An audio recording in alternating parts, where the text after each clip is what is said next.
¿Cómo le va, señor? ¿Qué ¿Cómo tal? anda? Buen Buenos día. días. Gracias por venir. No, al contrario, siempre un gusto conversar.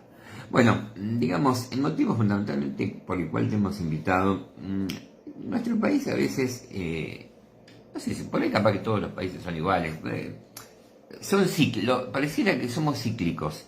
Bueno, ¿cómo estás viendo todo este cuadro de situación que se está planteando hoy por hoy, Oscarcito? Sí, yo coincido en lo que decís, estamos en una...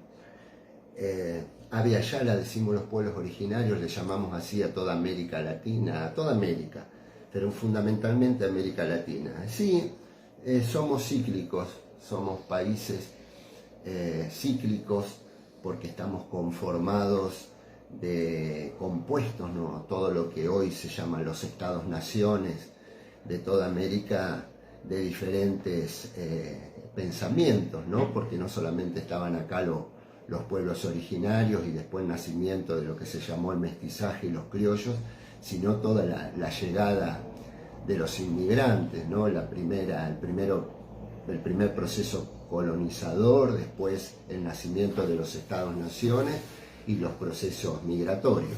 Así que tenemos una mezcla importante y eso mella en la ideología y en las formas en que se conformaron esos estados. No te olvides que después de la colonización que traían los barcos mercenarios, Colón no traía gente honesta, buena, de prosperidad, sino que traía mercenarios que habían negociado con la corona la libertad si traían buenos resultados de ese viaje. Bueno, esa expedición dio el resultado de lo que se llamó el descubrimiento de América y después el llamado desarrollo, civilización y el nacimiento de los estados. Fíjate cómo, por ejemplo, acá en nuestra patria chica, cómo nace el Estado de Argentina, cómo nace el Estado chileno. El Estado argentino nace con un ejército represor, un ejército aniquilador de sus propios hermanos, de sus propios pueblos originarios con la conquista del desierto. Si te vas del lado de Chile tenés la llamada pacificación de la Araucanía, que era la misma campaña al desierto de acá de Julio Argentino Roca en Argentina, aplicada en el Estado chileno. Es decir, que hay una matriz, una génesis en todos los países de América de aniquilamiento, de supresión del que piensa distinto, del que tiene otra ideología, del que tiene otra religión, del que profesa otra espiritualidad. Y hay un negacionismo, por supuesto, y siempre hay una historia oficial, ¿no?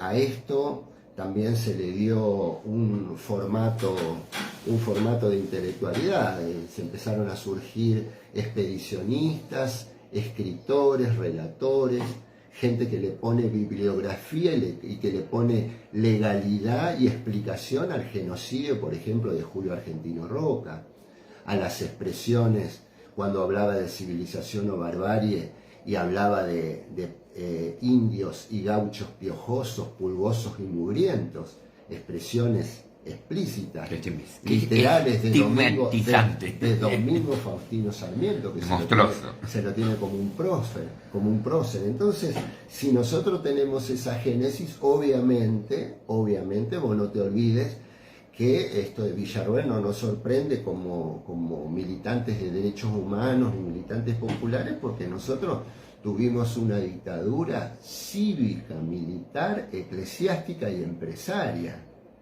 Nosotros tuvimos una dictadura en Junín que, si vos ves los boletines oficiales de la municipalidad de la época de Saspé, que todavía están en la biblioteca municipal, tenés todas las instituciones, las organizaciones vivas del pueblo, sociedad rural, círculo médico, medios de comunicación tradicionales que tienen diarios, que imprimen diarios en Junín, que formaban parte con la jerarquía eclesiástica de Junín y con los militares de Junín de todos los actos institucionales que se realizaban en la ciudad, dando certificación y dando legalidad y sustento a la dictadura, porque era un gobierno ilegal, un gobierno impuesto, un gobierno antidemocrático, anticonstitucional.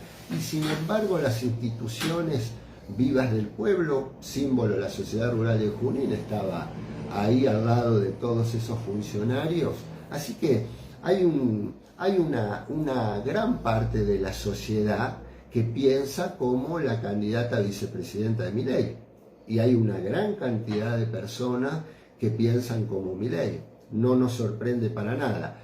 Lo que sí me parece es un retroceso para el sistema democrático, sí me parece que es un retroceso de esta construcción que hemos hecho de democracia de forma representativa, participativa y federal que tenemos como sociedad, hoy estar reivindicando y que no haya desde las instituciones, no haya, como decía Perón, tronado el escarmiento, es decir, no haya habido de cámaras empresarias, solamente de la CGT, o por ejemplo los otros días los curas villeros, pero no hubo nada de la diócesis, por ejemplo de acá que nos corresponde a Junín, la diócesis de Mercedes, los obispos, los cardenales, el cardenal de acá de Junín, que se haya, de Argentina, que se haya expresado en defensa de la democracia. No hemos visto corporaciones de empresarios, industriales, fabriles,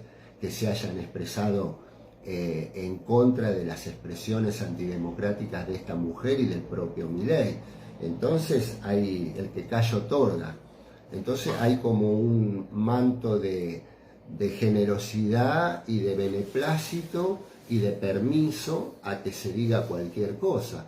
Si te vas a la propia Europa, jamás, vos viste los otros días en el mismo deporte, que fue expulsada una persona de un estadio por haber dicho una palabra que repitió Adolf Hitler. Bueno, eso acá en América no existe. Nosotros tenemos el caso de Bolivia. Antes de Evo Morales, hace apenas 2 décadas atrás, eran golpeados nuestros hermanos bolivianos, no podían ir a la plaza, como si nosotros no podemos estar en la Plaza Leno, en la Plaza 25 de Mayo, porque eran cascoteados, pateados por los blancos y eso hace apenas 2 décadas atrás. Y hoy sigue existiendo el racismo en Bolivia, porque cuando no gobernó Evo y gobernó el neoliberalismo, volvieron esas expresiones racistas, xenófobas y expulsivas. Bueno, en Argentina no te quepa la menor duda de que pueden venir tiempos muy feos, crudos y catastróficos para gran parte de la sociedad si llega a gobernar personajes como Milei. Muchos países de América Latina aportaron al golpe. No te olvides de Bolsonaro en Brasil. Bolsonaro es la viva copia de Milei en Argentina. Bueno, hay una sociedad también que legitima eso. Ahora también es el resultado de la falta de presencia política genuina, militante genuina de los partidos políticos de Argentina, de los partidos tradicionalmente democráticos en la Argentina. Primero el justicialismo, la Unión Cívica Radical, lo que había sido el Partido Intransigente, lo que había sido el Movimiento de Integración y Desarrollo, lo que fue siempre el socialismo, es decir, toda eso que Milei dice la casta y que para nosotros era la clase política dirigente o la dirigencia, la clase dirigente de Argentina, se ha alejado de la realidad de la gente. No son tan, como dicen ahora esa palabra, tan empáticos.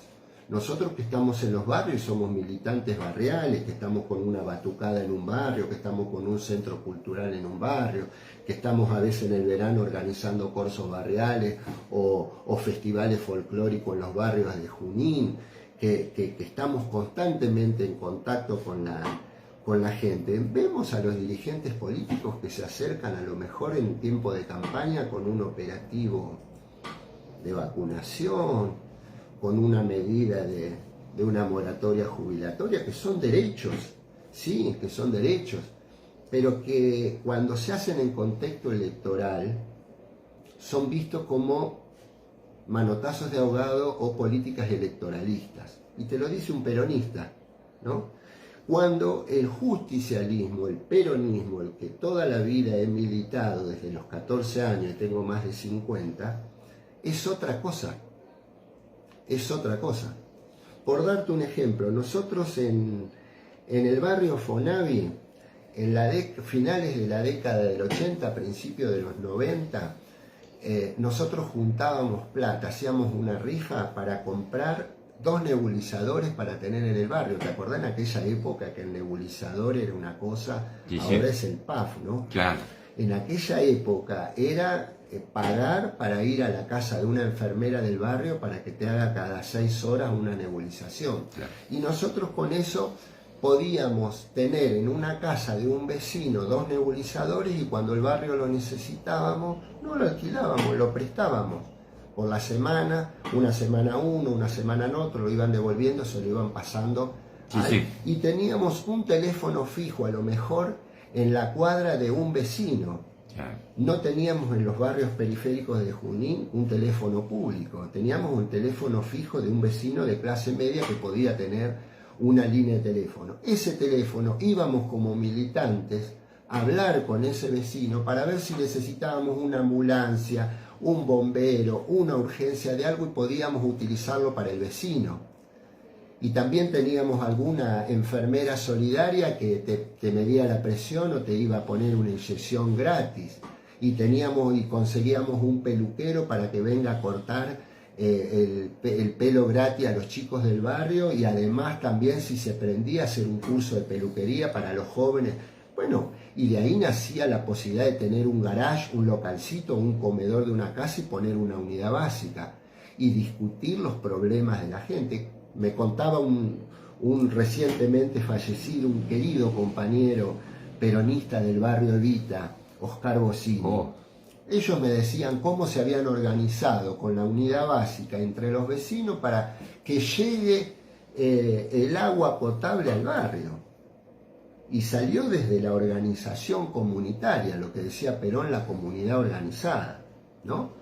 Ahora a lo mejor ven a un senador o a una diputada o a un diputado para ver si le dan un subsidio y se lo agradecen, y si no van a la intendencia a ver si el intendente en tiempos de elección primero le promete y en tiempos de elecciones viene con el principio de la obra, pasan 2 años y a los 2 años va y corta la cinta y todos aplauden y todos están en su casa.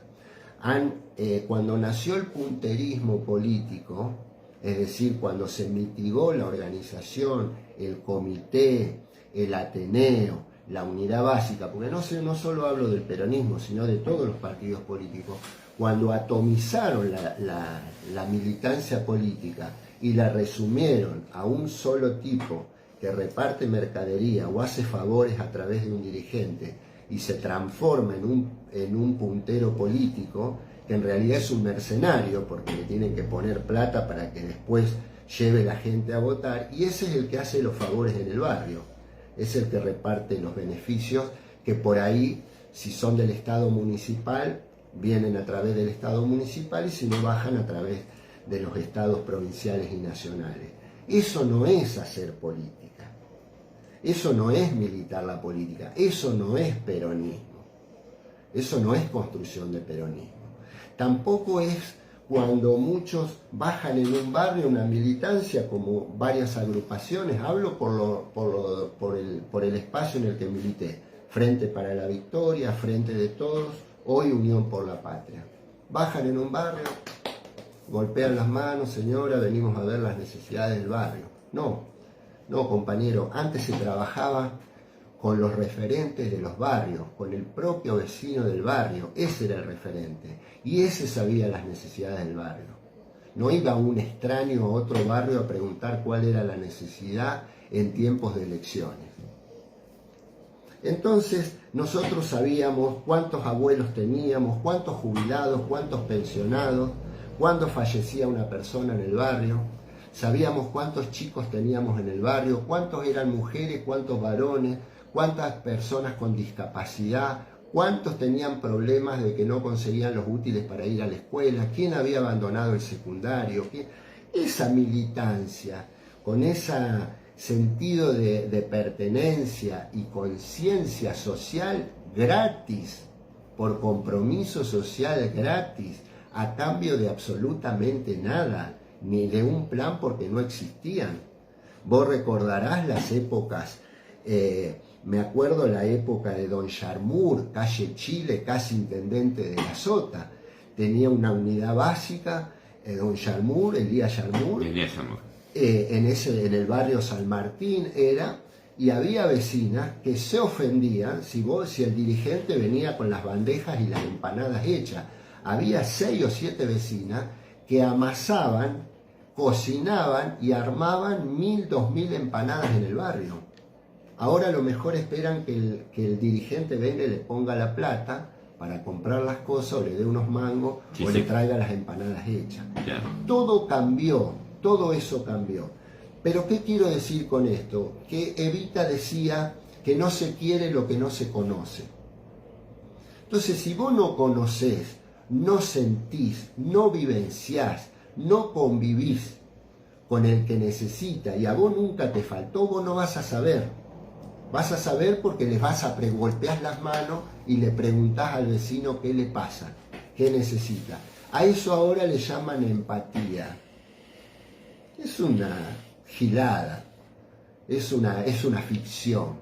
Bueno, a partir de ese alejamiento de la clase política dirigente y la atomización de la no existencia de militancia barrial en el caso del justicialismo, hace estos famosos fenómenos como el caso de Milei, porque nosotros, no te olvides que en la unidad básica o en el barrio hablábamos de Perón, hablábamos de Evita, qué había sido el peronismo. Nosotros tenemos chicos que hoy votan con 16 años que ni siquiera conocieron a Néstor Kirchner. Claro. Ni siquiera saben que Néstor Kirchner nos sacó del infierno en el 2001. Así que, ¿qué le vamos a hablar de peronismo? ¿Qué le vamos a hablar de justicialismo, de Perón y de Eva Perón, cuando lo ven en color sepia en fotos o en documentales? Como si habláramos de San Martín. Entonces, hay ese famoso trasvasamiento generacional, ese famoso formación de cuadros. Decime vos actualmente dónde está en Junín el presidente del Partido Justicialista de Junín, Andrés Merani, director de la Cámpora. ¿A dónde está? Que hace meses que no lo vemos. Por ejemplo, teniendo a cargo la responsabilidad de una candidatura a intendente que estamos defendiendo, que estamos trabajando, que estamos militando, que estamos promocionando, que gracias a Dios nos encontramos con una candidata que tiene 3 mandatos de diputada provincial, con 12 años de estar en la calle permanentemente, porque Valeria Arata tiene su origen radical, pero tiene una metodología de solidaridad y de compromiso con las instituciones culturales, sociales, deportivas, civiles y con el vecino común, que nos permite a nosotros facilitar la tarea para que poder tener una excelente candidata para Junín y poder mostrar. Pero si nosotros dependiéramos de las estructuras partidarias, lamentablemente no hemos tenido la presencia en ningún momento del presidente del Partido Justicialista de Junín. Un presidente del Partido Justicialista de Junín que se autoproclamó porque no hubo internas, no votó la gente, no votó el afiliado. Entonces, ¿qué representatividad tiene? ¿Qué militancia peronista apoyó, votó, hizo asamblea, consultó para que este Partido Justicialista sea el que es hoy? Tenemos a la vicepresidenta, candidata a primer concejal, que es Maya Leiva, pero yo no sé cuántos juninenses saben que Maya Leiva es la vicepresidenta del Partido Justicialista.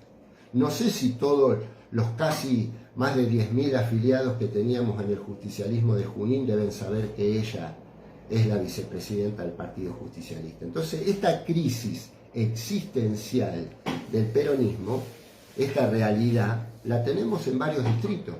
Tenemos una experiencia hermosa de recuperación de la militancia, de recuperación de la mística peronista, de recuperación de un proyecto político con identidad peronista, acá nomás a 60 kilómetros, en Chacabuco, Darío Golía. La recuperación de un distrito para el peronismo como Chacabuco, pero empezó recuperando militancia, empezó yendo a hablar con los compañeros, recuperó la militancia barrial, recuperó la militancia de base, como se dice ahora, territorial. Y tiene los resultados que tiene. Bueno, Milei no es producto solo de la bronca y el descontento de la gente. Milei es producto del alejamiento de nuestros dirigentes de la base, de lo esencial, del pueblo, de lo que le pasa a la gente. En el Club Social de Junín se decidía en la mesa del Club Social de Junín por testimonios vivientes que están y que además se legitimaron con los testimonios en los juicios por la verdad, se decidía el destino de las personas que estaban detenidos clandestinamente y que gracias a Dios, a la vida y al destino pudieron sobrevivir y dar el testimonio en los juicios por la verdad. Los candidatos se manejan por las encuestas. Sí, sí. Ellos saben el latir de la sociedad a través de las encuestas, que después, bueno, tienen los resultados que tienen, ¿no? Pero sí, es así, es lamentable. No hubo una declaración explícita. Sí me pareció muy acertado, más allá de la pertenencia religiosa, porque pueden haber hermanos testigos de Jehová, evangélicos, umbanda, católicos, metodistas, pero sí creo que fue muy acertada la misa que hizo a favor del Papa Francisco los curas villeros, que eso dio el marco para que muchos dirigentes sindicales, muchos dirigentes sociales, políticos, parte del empresariado nacional pueda acercarse a la capilla y estar al lado del padre Pepe Di Paola, ¿no? En este acto de desagravio, esta misa que se hizo en solidaridad con el Papa Francisco, y creo que hasta Patricia Bullrich se sentó ahora con los curas villeros a reflexionar sobre las palabras, las expresiones desafortunadas de Milei sobre el Papa Francisco.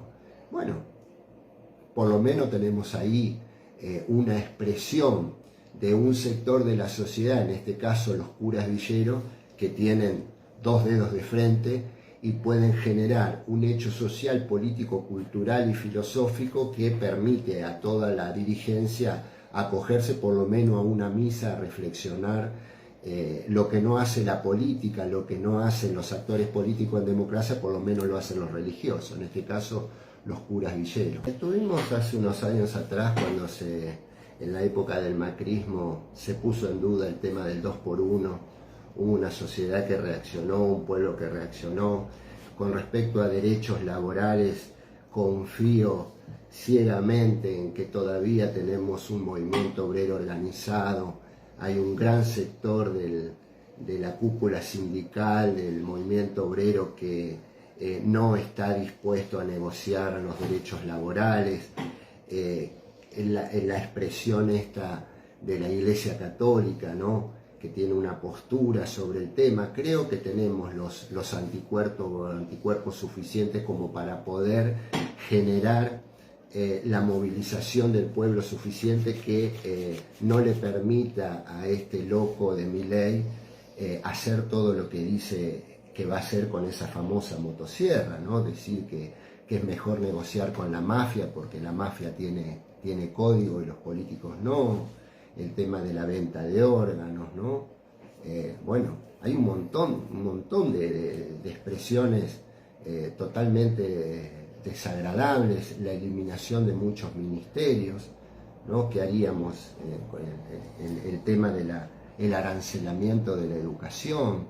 Hay tantas cosas para pensar que uno puede comprender a un chico de 16, 17, 18 años que no vivió, que no tiene experiencia, que pueda llegar a votar una opción que la ve y uno comprende, porque lo ven como una opción renovadora, porque lo que han visto hasta ahora han sido frustraciones. Los 4 años de macrismo fueron atroces, y estos casi 4 años de Alberto Fernández tuvieron los contratiempos todos, porque si hubo un gobierno que tuvo cosas, hasta una pandemia mundial, en una guerra, bueno, una sequía, es decir, más no se le puede pedir. No le faltó nada. No le faltó nada en un gobierno que no tiene un liderazgo como necesitan los gobiernos en Latinoamérica, que necesitan liderazgo fuerte. Encima nos tocó un presidente que no tiene un perfil de un liderazgo fuerte, y eso hace que diera la sensación de que tuviéramos en una falta de autoridad, un desgobierno. Y después Lawfare, ¿no? Lo que fue el aparato mediático demonizando a la principal líder de la oposición en aquel momento y hoy vicepresidenta de la Nación con un intento de magnicidio. Así que tuvimos un cóctel explosivo, acá no se rompieron los huevos para hacer una torta o una tortilla. Acá estábamos hablando de explosivo hablaban hasta hace pocos meses atrás del helicóptero y de una asamblea legislativa para nombrar un nuevo presidente. Es decir, hay expresiones de desestabilización desde la propia clase política dirigente. Y no estamos hablando de Milei, estamos hablando de Cambiemos, de Juntos por el Cambio, que eran conspiradores contra el sistema democrático, porque estaban hablando de una asamblea legislativa para destituir a un presidente elegido por la mayoría. Así que hay cosas que no nos tienen que sorprender. Sí creo que hay que recuperar la política, sí creo que hay que recuperar la militancia, sí creo que hay que usar todas las nuevas herramientas que tiene hoy la humanidad, que es el tema de la digitalización, el internet, las redes. Sí creo que hay que llegar no solamente a través de TikTok, ¿no? Obviamente, ¿no? Que tiene que haber una militancia de base, una militancia territorial, y sí creo que tienen que recuperarse los partidos políticos. Tengo una sana esperanza con la dirigencia o la militancia radical o la militancia intermedia, la dirigencia intermedia del radicalismo, ese radicalismo de las expresiones de estas últimas semanas de Storani, de Federico Storani, por ejemplo, reflexionando, ¿no?, sobre el ataque al sistema democrático, sobre las expresiones de Milei. Creo que hay un radicalismo que no va a convalidar muchas cosas y no se va a juntar con Patricia Bullrich. Abrigamos esa esperanza, ¿no?, de que podamos, entre todas las fuerzas tradicionales de la política, poder recuperar nuestras propias fuerzas políticas, nuestros propios movimientos políticos, nuestra propia militancia y poder recuperar la política para recuperar la verdadera democracia, ¿no? Señor, muchas gracias por venir. No, gracias a ustedes como siempre por el espacio. Gracias.